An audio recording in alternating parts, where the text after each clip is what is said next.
Welcome back everybody. This is dev video number 2 for Nova Imperia. I'm Matt, and as normal I have Keith and Shannon with me. Hello. Hello.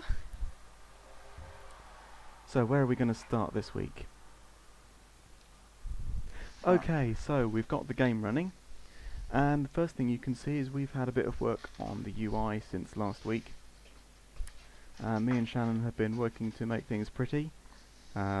Shannon's been working to make things pretty, and I've put the resources she's made into the game. Yeah, you laid out the prettiness. Okay, I'll claim some credit. But we've not only fixed the first page. If Keith can go to the system view, you can see that this view's had a bit of an update as well.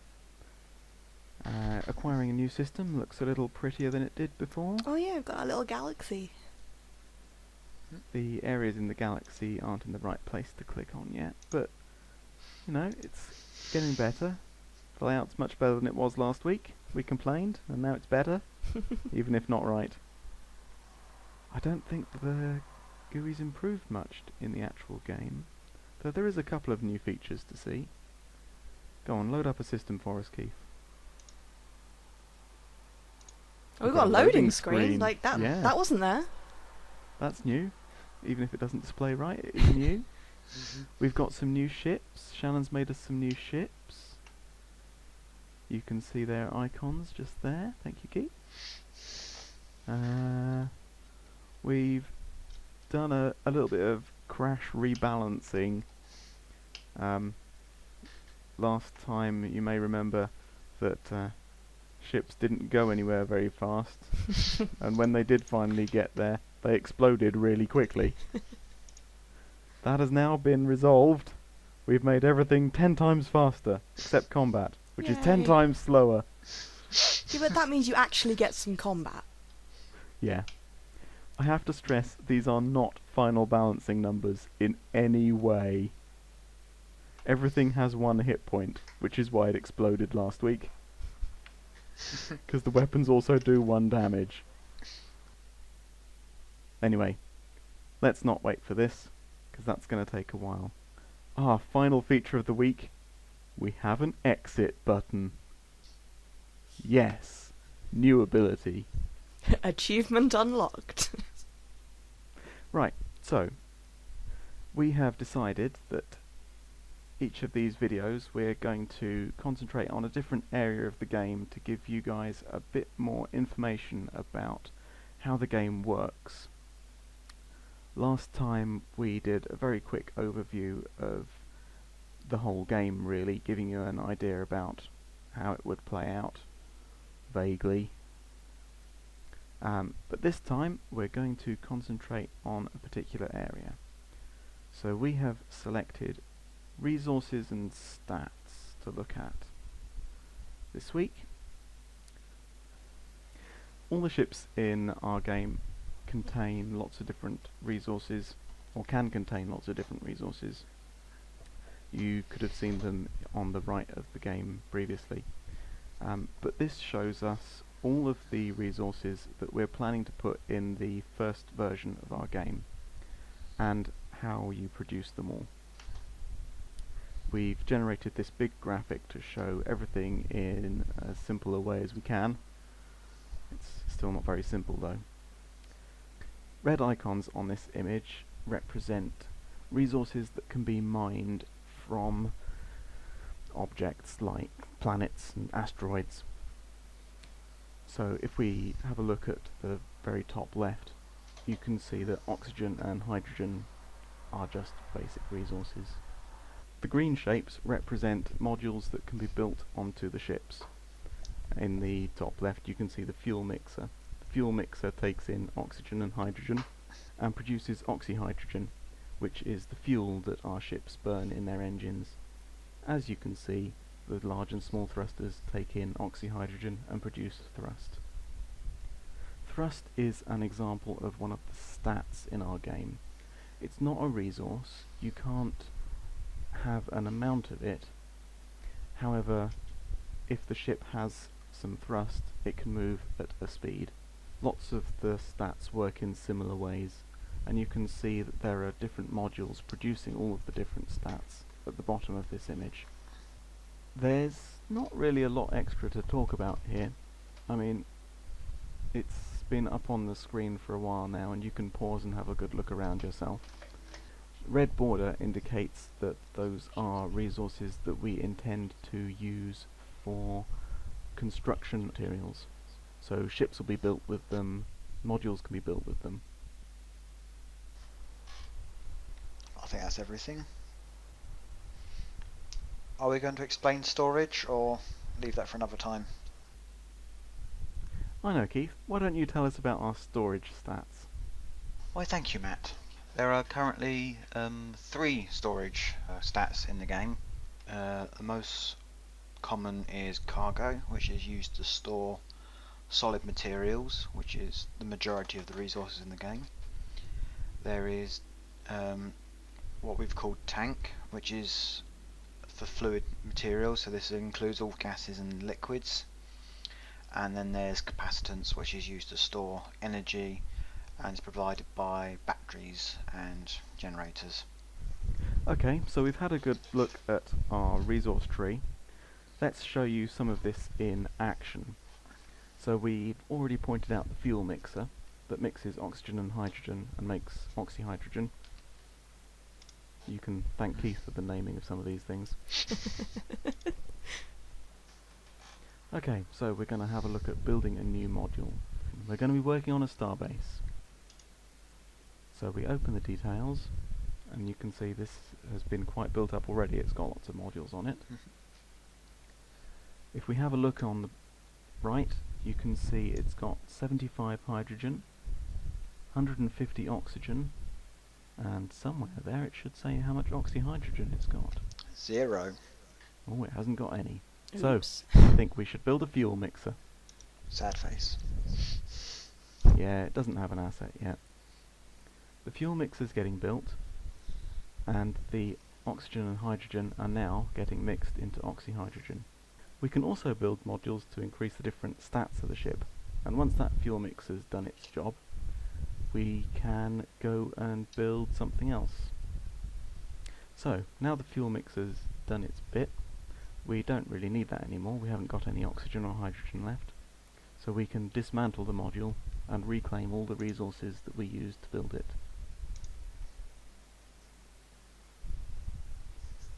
The speed at which construction and dismantling happen on your ships is related to your engineering stat.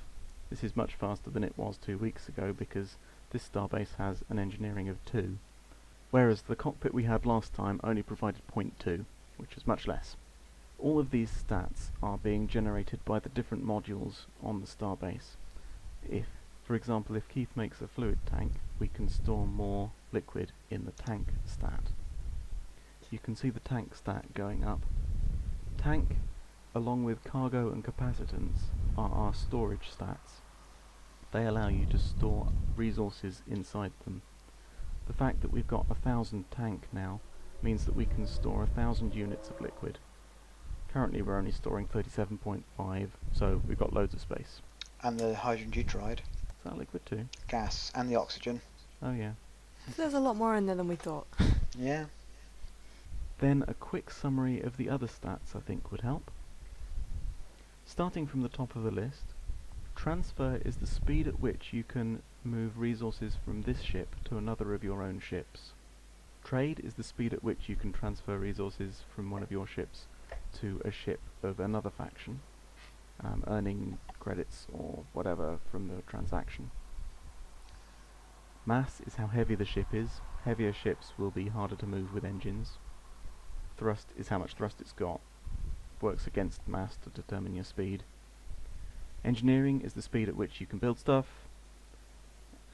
Command just has to be a positive number. As long as you've got some command, you're in control of that vessel.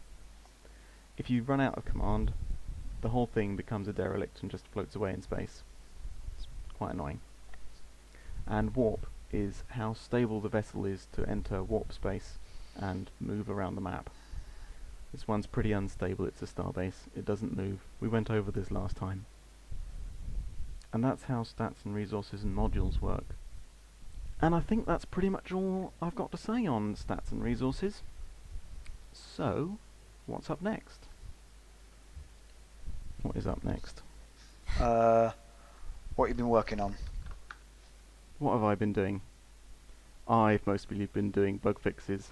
I've been working on another project, MACS, another game that I've been writing for most of the last 2 weeks, so I haven't actually done a lot on this project. You guys should go look at it. Thank you, Shannon. Shannon makes a much better advertising department than I do. But I have done 1 or 2 things. I've made a software rendered mouse for the game. We'll need this to be able to display different icons for the mouse and be able to get it to animate. Yeah, about that, Matt. Well, I found your new mouse feature. We're going to mention that, are we? I even made a little recording of it just to prove that it was in fact a thing. But I've fixed it since then. We've got a nice new little cursor. So yeah. Okay. So I'm sorry, I reversed all your hard work. You fixed it for me. Thank you. But that's really the highlight of it. Keith, what have you been up to? I've mostly been focusing on the AI. It's not got to a state where it does much yet, so that's why you didn't see anything happening in the games.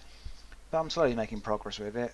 Doesn't help that there's things in the game, major things being changed, makes it difficult to progress in some areas, but slowly making progress, and it's... I'll get my sweeping changes fixed soon. And what have you been up to, Shannon? Oh, well, last 2 weeks have actually been pretty busy. We've got a new splash screen, I've made a new logo, and we've got a new ship design, which is always fun. We've got the Sky Piercer. Every Saturday from now till possibly infinity, depends when we finish the game, I'll be streaming Nova Imperia concept art live on Twitch, and the guys will be making appearances every now and then to answer any questions people might have about the game. I'm sure you've all got loads, because I know I have. In our first Nova Imperia stream, I made the Skypiercer battleship, and here's a quick, highly sped up recap of that stream. It's just a sketch here. I always start with a silhouette when I'm working on crafts, people, objects, anything of an illustrated nature, to make sure there's a level of visual interest and to make each craft's silhouette identifiable from another.